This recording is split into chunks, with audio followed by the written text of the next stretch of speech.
I find it disappointing that our system is falling to pieces so radically and so publicly.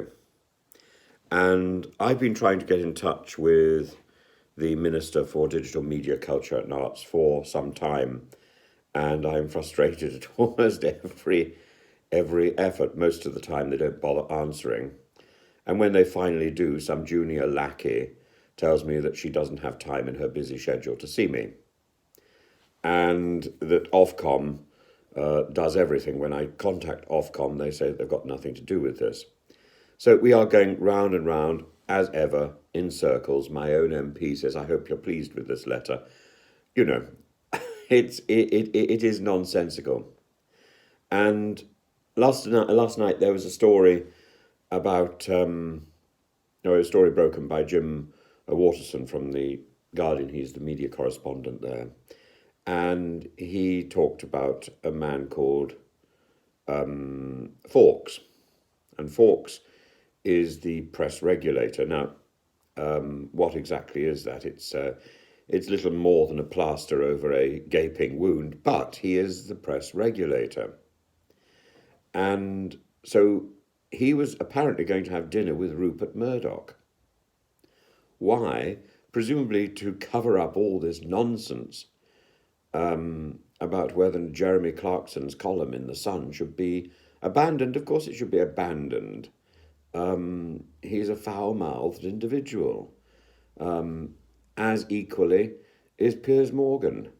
It's perfectly reasonable to take issue with an individual, but to use utterly offensive language and to talk about hatred is out of this world.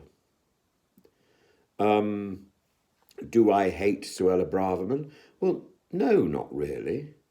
Do I hate Nadine Dorries? No.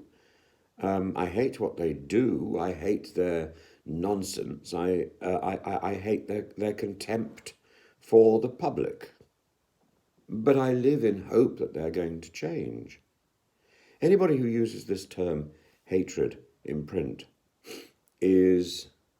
hasn't thought twice. Yes, you might say it in public. You might even say it in private.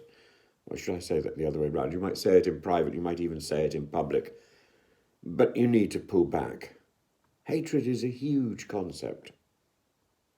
And it's not something we should ever endorse. It's not hatred, but hope that we should be endorsing. Yeah, some people drive us to the very edge of tolerance. And some people's, in public life at the moment, we have an example of people who are literally surviving and articulated by slogans. They are like puppets.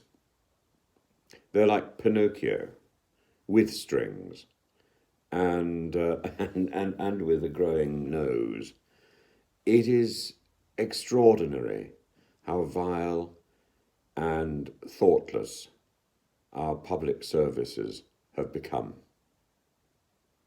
And I think part of the problem is that we've got used to complaints departments, to a particular group of people to whom we can be passed when we feel aggrieved. So the people who cause the problem never have to deal with it. And we're supposed to be pleased by this. We're supposed to be pleased by being managed. It is fundamentally wrong. Public life is about service. Public life is about responsibility. Public life is about accountability and some semblance of honesty. And it's as simple as that. And Clarkson fails. And I think Piers Morgan fails.